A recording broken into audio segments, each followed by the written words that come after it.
It has already been one of the happiest weeks of the past decade of my Broncos fandom, and the news continues to get even better as we hear great news on the Denver Broncos injury front, great news with other injuries across the AFC West that are going to help us secure a playoff spot this year, and a secret weapon that the Denver Broncos have that is really going to help us as cutdowns approach. We're going to break that down and a ton more in this video. We have a ton to get to.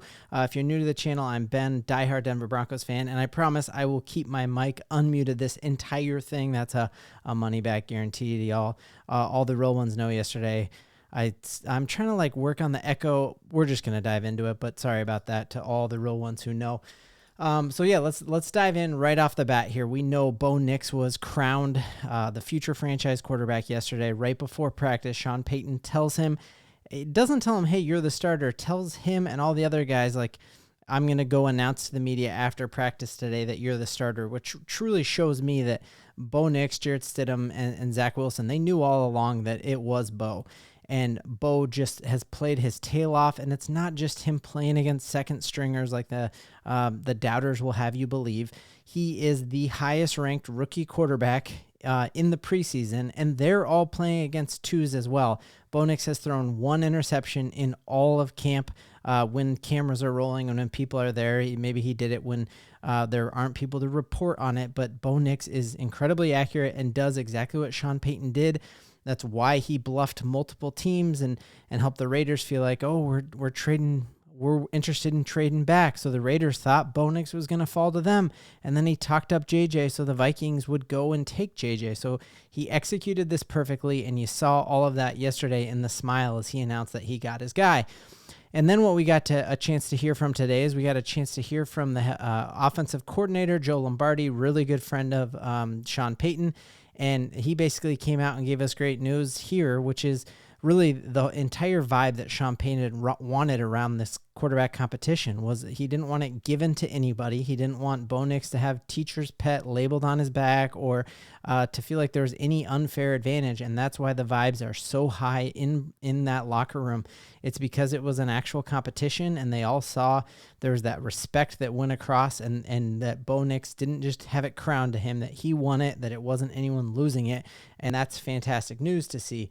And to everyone who's just saying these are just preseason snaps, everyone scores and moves the ball in the preseason.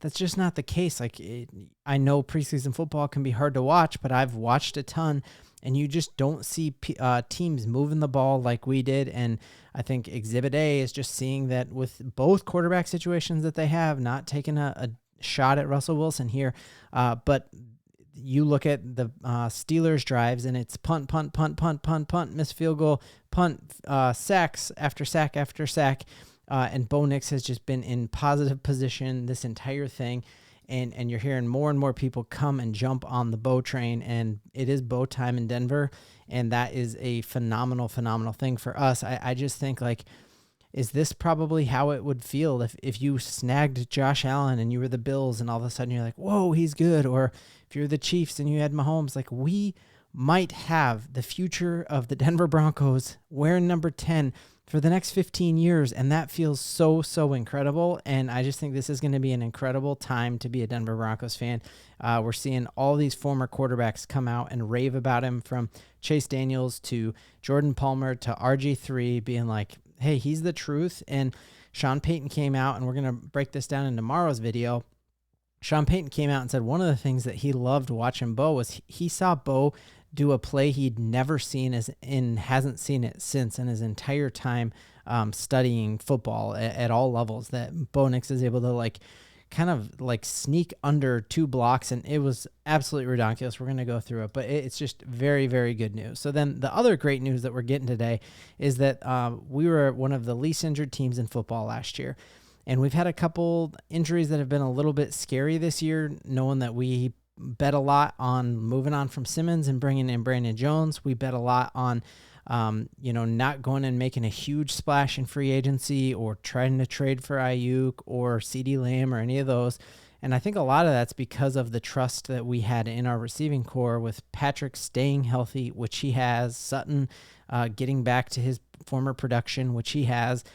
And then the other thing was Devaughn Vele, and he was really the training camp star. That there's Zach By says some of a vitamin a day keeps the Vele away, or a Vele a day, something like that. Like, he was making pop plays time after time, that sick left-handed catch that we broke down here on this channel, and he is back and looking great.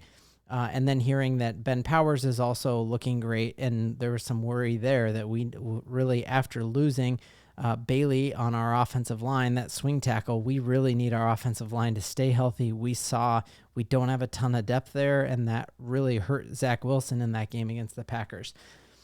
So we're seeing several of our players who were on the kind of not in the preseason game back to practice, and that is really, really good news here that we're reading on Mile High Sports, that all the guys who had been dinged up are back. We didn't put anyone on injured reserve, and other than Sanders, we have not, and I'm talking about Drew Sanders there, we have not lost a big name person, and that is absolutely fantastic.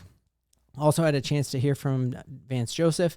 He seems incredibly hyped about this defense, and just reading an article on The Ringer that had the Denver Broncos as the 29th ranked defense in the entire NFL. And the first reason they give is, when you give up 70 points to the Miami Dolphins, you're a bad defense. And that just made my blood start to boil, because if you look at week 7 on, the Denver Broncos were in the top 7 of points allowed against them.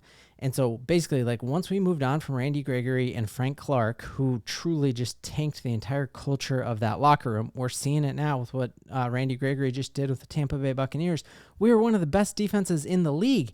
And then we went out and added incredible depth on that defensive line, and our only true problem last year was stopping the run, and we go out and get a starting defensive lineman in Franklin Myers. We get Malcolm Roach, who is a beast against the run, and then we draft Jonah Ellis, who is one of the top-ranked PFF rookies. And so I just think our defense is going to be scary, especially knowing that we picked Riley Moss pretty high a couple of years ago. He's starting to hit form. He missed training camp last year and is back at it. And so you saw that with Vance Joseph, and he basically said that if our outside linebackers are good, we're going to be good. And I think that you will look at this Denver Broncos team, and it's not what it was when we won the Super Bowl. Like, you don't have a Vaughn on there, but like, the fact of the matter is we have 4 guys who on 3rd and long, I am confident that in any of those guys, and you heard Vance Joseph for the first time confirm the notion of a NASCAR package, meaning that like when you are 3rd and 5 and above,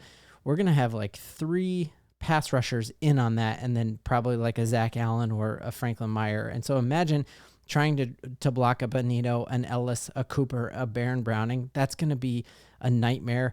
And so if we can be stout in the run defense early on in downs, like, watch out for us. So that's absolutely fantastic. Hearing Vance Joseph just rave about Jonah Ellis, the entire reason the Houston Texans were able to go from the worst team in football to being in the playoffs was because they hit on 2 picks in an offensive, masterpiece in quarterback, and then a defensive lineman. And I think the Denver Broncos have done the exact same thing, and that is really, really good news.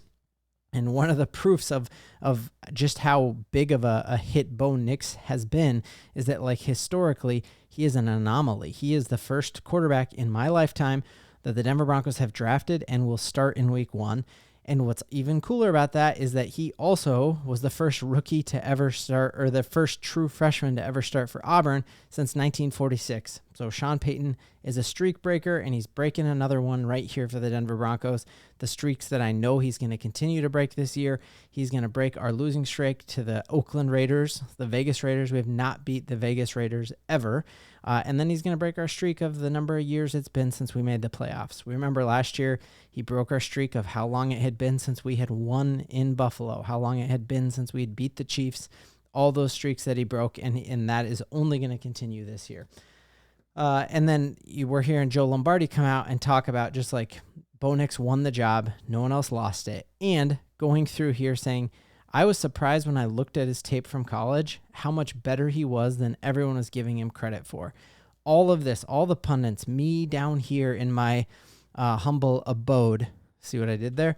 Like, we're doing our best here to like report it, but sometimes things get picked up here and they become real narratives as if they're real life when, it's just somebody's opinion there. And Joe Lombardi pointed it out, like, hey, he's got way more arm strength than I thought, because when you actually watch the tape, Sean Payton told us he was going to be better at evaluating quarterbacks than other people, and that's proving true. And if that wasn't true, Sean Payton would not be starting Bo Nix in week 1 because he truly could become the laughingstock of the entire NFL. Like, just think about how much Sean Payton's neck is on the line this year. Like, if Russell Wilson goes out and balls with the Steelers and Bo Nix is a disappointment, Sean Payton will not make it to another contract. He's got the richest owner in sports who prints money, and a contract is worth nothing. And so he's done some pretty bold moves. That bold moves have to be equaled with action, and it is gonna be equaled with action. And I think the Bo Nix being announced the starter already proves to me that Sean Payton has his guy,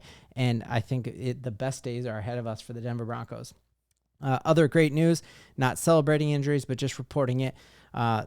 There's a lot of people when the Denver Broncos were on the board at 12 who wanted another generational talent to go out and get Brock Bowers.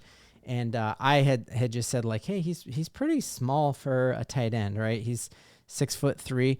When you look at Sean Payton wanting these massive, massive tight ends, well, Brock Bowers has been out of a lot of practices. So my guess is by the time we play them middle of the season, Brock Bowers will be back.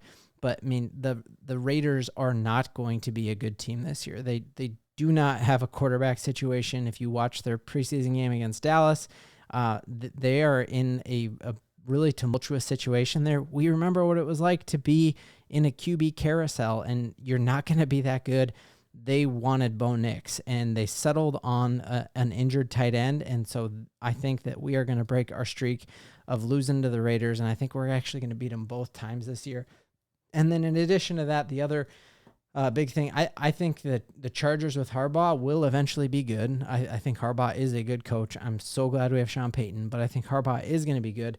But he's got a huge reset there to do with shipping off the Chargers' best receivers, and now Herbert now coming into a more run-heavy offense and needs to develop chemistry, and he has not practiced really in about a month, and he's just coming back with plantar fasciitis. And we remember from Peyton Manning, that was what sidelined him our Super Bowl year when he missed that huge chunk, and Brock Osweiler won all those games, and then Peyton came back for the playoff push. But you just know, like, Peyton wasn't even a mobile quarterback, and you saw what plantar fasciitis did to him.